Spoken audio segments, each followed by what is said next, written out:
In my last video, I talked about 8 European cities that are better in spring than in summer, but let's be honest, most people don't get to choose when they travel. If you've got a trip planned for July or August, no matter what, here are 8 smarter swaps that will make your summer trip far more enjoyable. Some of these alternatives are obvious, a couple of them are definitely not, including at least one place you probably haven't considered. I'm Roger from priceoftravel.com. Let's get started.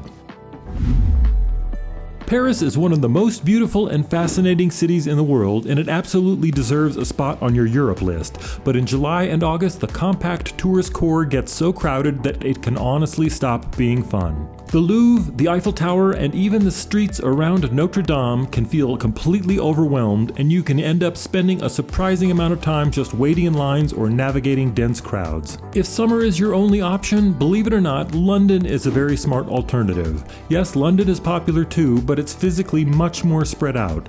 The major sites aren't packed into a tight 6 square mile circle the way they are in Paris.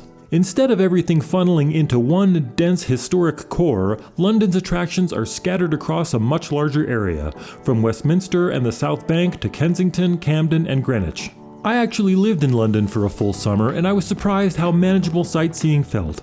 You'll see crowds at Buckingham Palace or Trafalgar Square, of course, but nothing like the gridlock around the Louvre or the long, exposed queues at the Eiffel Tower. And the London weather is usually mild, often in the 70s rather than the 90s, which makes long walking days, park visits, and even pub stops much more pleasant. Rome is another city you absolutely have to visit at some point. The history is overwhelming in the best possible way. Ancient ruins around nearly every corner, grand piazzas, and some of the most famous landmarks on Earth. But in July and August, it can feel overwhelming in a very different way. The historic core is extremely compact, the crowds can rival Paris, and the summer heat often pushes well into the 90s. Walking between the Colosseum, the Forum, and the Vatican in that kind of heat can turn sightseeing into more of an endurance test than a pleasure. If you're traveling in peak summer, Istanbul can actually be a much more comfortable alternative. Like Rome, it's been a major world city for over 2,500 years. You've got Hagia Sophia, the Blue Mosque, Topkapi Palace, and the Grand Bazaar, one of the most famous marketplaces on Earth, all packed in with layers of history. But Istanbul is also far more spread out, and the presence of the Bosphorus makes a real difference in summer.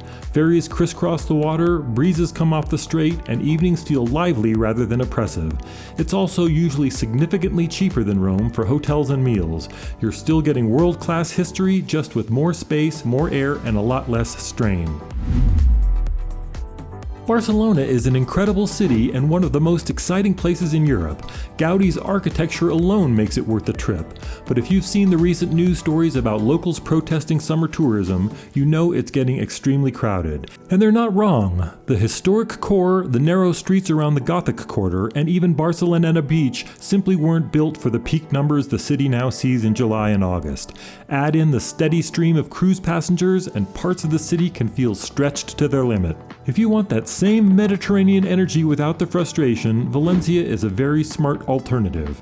It has wide sandy beaches right in town, a lively and walkable historic center, and some genuinely impressive architecture, including the futuristic City of Arts and Sciences, which feels completely different from anything in Barcelona. You still get excellent food, late-night plazas, and warm summer evenings, but the city feels more relaxed and manageable. There are fewer cruise crowds, hotel prices are often lower, and getting around is easier. In summer, Valencia feels like Barcelona used to feel, vibrant but not overwhelmed. Venice is absolutely magical. There's nothing else like it in the world, and you should definitely see it at some point. But in July and August, it can be one of the most overwhelming cities in Europe. The historic center is tiny, cruise passengers flood in daily, and the narrow lanes trap both crowds and heat. It's beautiful, but in peak summer, it can feel suffocating. If you're heading to Italy in July or August, Bologna is a much more enjoyable base.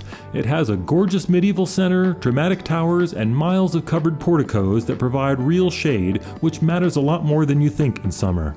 It's also home to the oldest university in Europe, which gives the city a lively, youthful energy.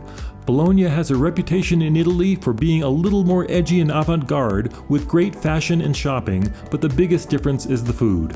If you love Italian cuisine, and I know you do because you're not a monster, Venice is often considered one of the worst places in Italy to experience it, thanks to tourist-heavy menus and high prices. Bologna, on the other hand, is widely regarded as the culinary capital of the country.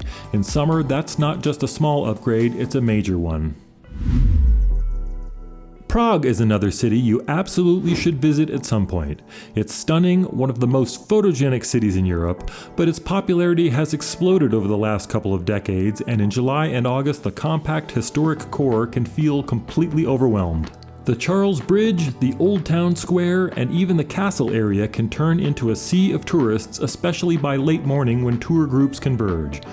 What should feel romantic can start to feel congested. A smarter summer alternative is Budapest. The two cities are remarkably similar. Both straddle a river, both have a dramatic historic district rising above it, and both deliver that classic Central European charm.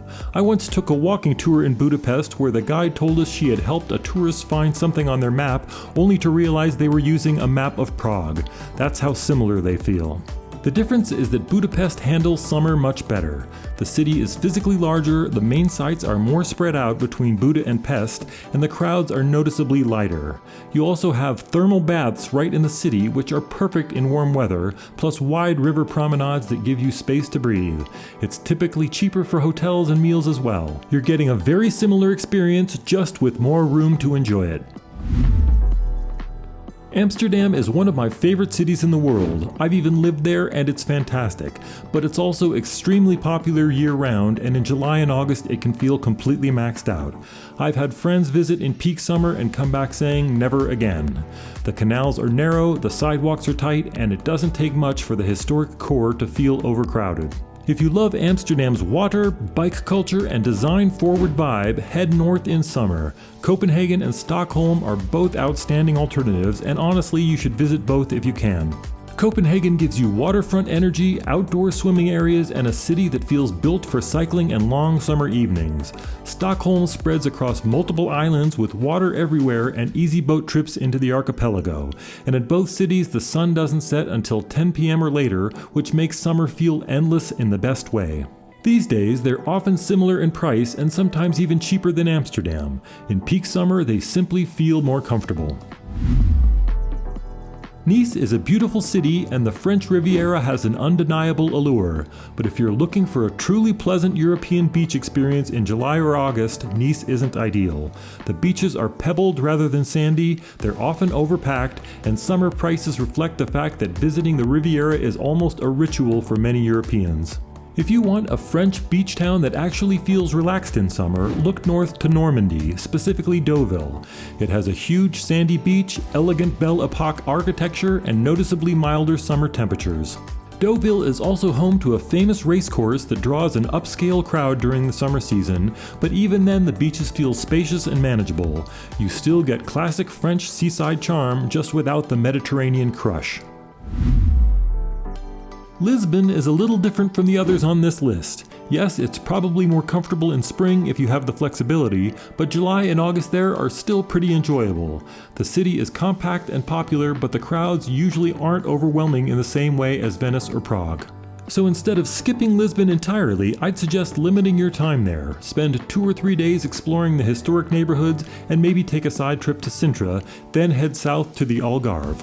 The Algarve is known for its beautiful sandy beaches, dramatic coastline, and relaxed summer atmosphere. And if you want something quieter and more charming, I can recommend Tavira. It's a small town with roots going back thousands of years, near some excellent beaches, and in summer the weather is usually perfect. You get culture in Lisbon and beach time in the Algarve, which makes for a much more balanced summer trip. Just to be clear, every city on the skip side of this list is absolutely worth visiting. Paris, Rome, Venice, Prague, they're world-class destinations for a reason.